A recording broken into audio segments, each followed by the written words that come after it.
Rodrygo may have saved both his and Alonso's Madrid career. Arsenal v Liverpool produces few highlights but one major lowlight, and Balotelli finally has a new club. This is DMAC Daily. The unpredictability of football is just wild at times. Case in point, Rodrygo. Literally 1 month ago, the verdict was in. The Brazilian's Madrid career was in the gutter. He'd fallen off. Statistically, he broke a 123-year record as the forward with the most consecutive games without scoring a goal for the club. When I made a video talking about this stunning demise back in December, it wasn't received negatively either. Madrid fans, Brazil fans were all in agreement. But fast forward to early January 2026, and Rodrygo has just fired Real Madrid into the Supercopa final, scoring what turned out to be the decisive goal against bitter rivals Atletico Madrid. But this wasn't an isolated moment of individual brilliance, because this is now his 7th goal involvement in his last 5 outings for Los Blancos. What we're witnessing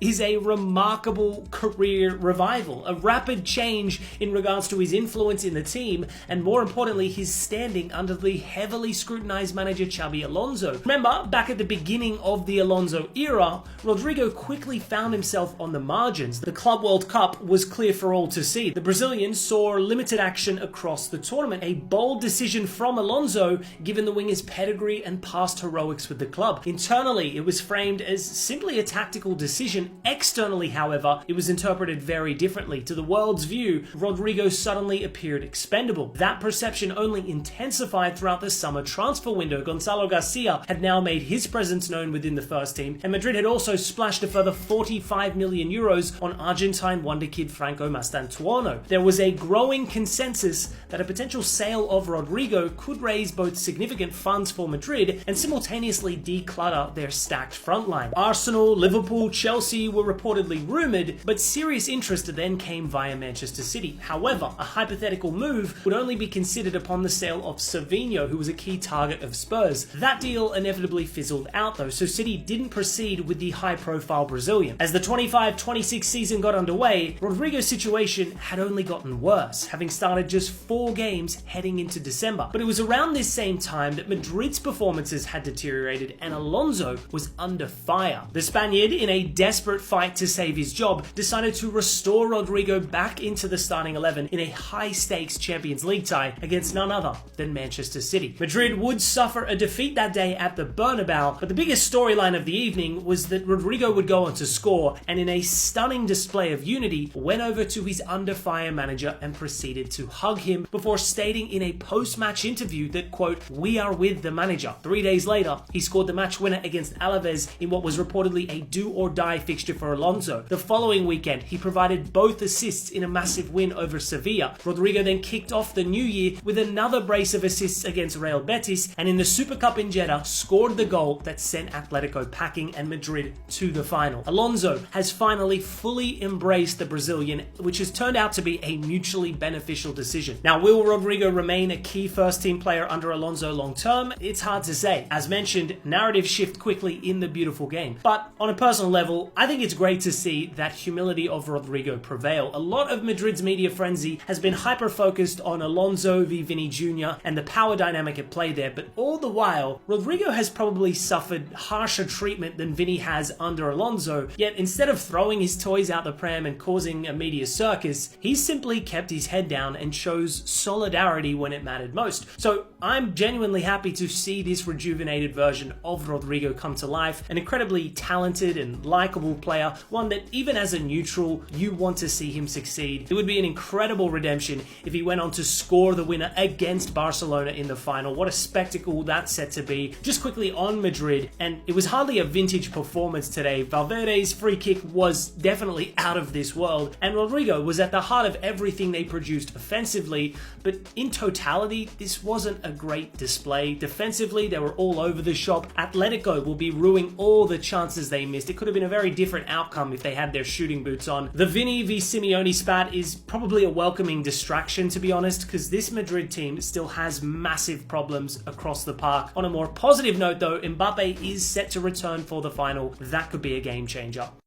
Shifting gears to English football and talk about a snooze fest. Arsenal held at home to Liverpool in a scoreless draw. A match of very few highlights. Bradley hit the bar with a lob attempt, a couple half chances from Arsenal. But this contest would be marred late on with Bradley suffering a horrific injury. From what I saw, it looks very much like potential ACL territory. However, in the immediate aftermath, Martinelli drops the ball on him whilst he's on the floor in agony and then attempts to drag him off the pitch. Genuinely shameful behavior. He only received a yellow for this completely unnecessary aggression. Surely retrospective action is required here. Like, this is objectively violent conduct. I know Martinelli has since taken to social media to apologize for the incident, claiming he reached out to Bradley personally and was unaware of the severity of the situation. Now, I do fully believe him when he says he didn't know Bradley was actually injured. Time wasting, faking injuries is all too common in this sport. Surprisingly, Arne Slot came out saying this, recognizing the high stakes of play, and even vouched for Martinelli, but literally dropping the ball on a player in clear physical distress, using his knee to try and move him, and then shoving him, that is psychotic behavior. You can see him actually put force on the injured left leg of Bradley too. Ignorance to the severity of the injury is not a valid excuse here. I've seen online a lot of Arsenal fans feeling victimized by this outrage, weirdly enough, but spare me. If this was a Liverpool player doing this to an Arsenal player, the analysis would be fundamentally the same. Like, what are we doing here? Staying on the subject of Arsenal though, and David Ornstein is reporting that the Gunners are seriously interested in pursuing a deal for Mark Guehi this summer. The 25-year-old's contract with Crystal Palace is set to expire on June the 30th, and whilst we don't know his next destination, we do know that the Palace skipper has no intention of renewing his deal with the South London club. Remember, on deadline day last September, Guehi came extremely close to joining Liverpool. A $35 million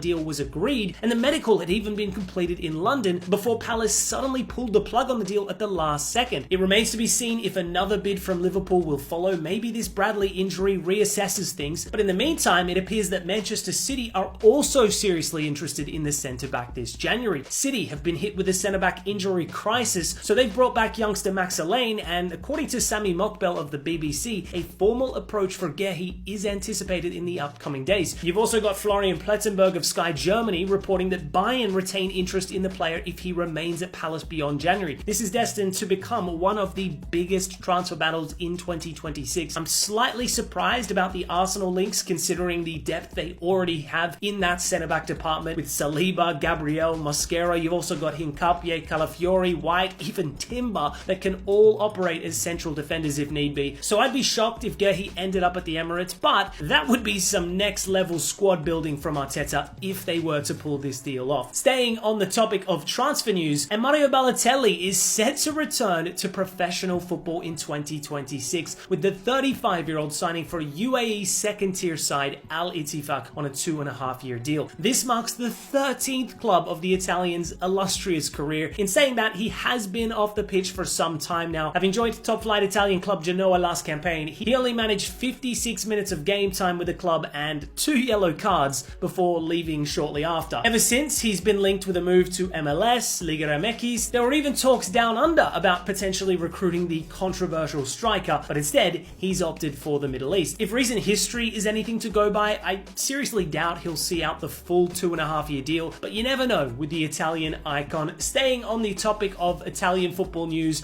and AC Milan will be bitterly disappointed to have dropped 2 vital points at home to Genoa in what was an incredibly entertaining affair. There was so much drama today. Milan's own player, Lorenzo Colombo, who is currently on loan at Genoa, opened the scoring. Then Gabi's header, which appeared to be goal-bound, was then turned in on the line by Pulisic, but as he handled the ball, it was disallowed. Milan appeared to be spared in the 92nd minute when Rafael Leao salvaged an equaliser, but there was more drama to come. In the 95th minute, Milan's Bartesaghi gave away a reckless penalty. Stanchu stepped up, but sent it into orbit. What a crazy game all round. The Rossoneri will still be disappointed as Inter now sit 3 points clear at the top. We also saw a Vari party today at Cremonese, the 38-year-old setting up the first before slotting home the second, his 150th top-flight goal. Cagliari did eventually draw level in this match, but what a successful chapter this is turning out to be for the English legend abroad. And finally, PSG have picked up their 3rd trophy of the campaign already. Ballon d'Or winner Ousmane Dembele opened the scoring in the Trophée des Champions before Greenwood, forward, and then Pacho's own goal made it 2-1 to Marseille. But in simply wild scenes, the Ecuadorian would redeem himself, making a goal-preventing challenge in the 94th minute on Aubameyang, and in that same sequence of play, PSG went up the other end and Gonzalo Ramos equalized. Chevalier was then the hero via spot kicks, just like he was back in the Super Cup final, with 2 big saves to his name, as PSG converted all 4 of their penalties to lift the Trophy des Champions. Anyways, legends, that's all for this week's DMAC Daily. Thanks as always for tuning in, and I'll see you next time.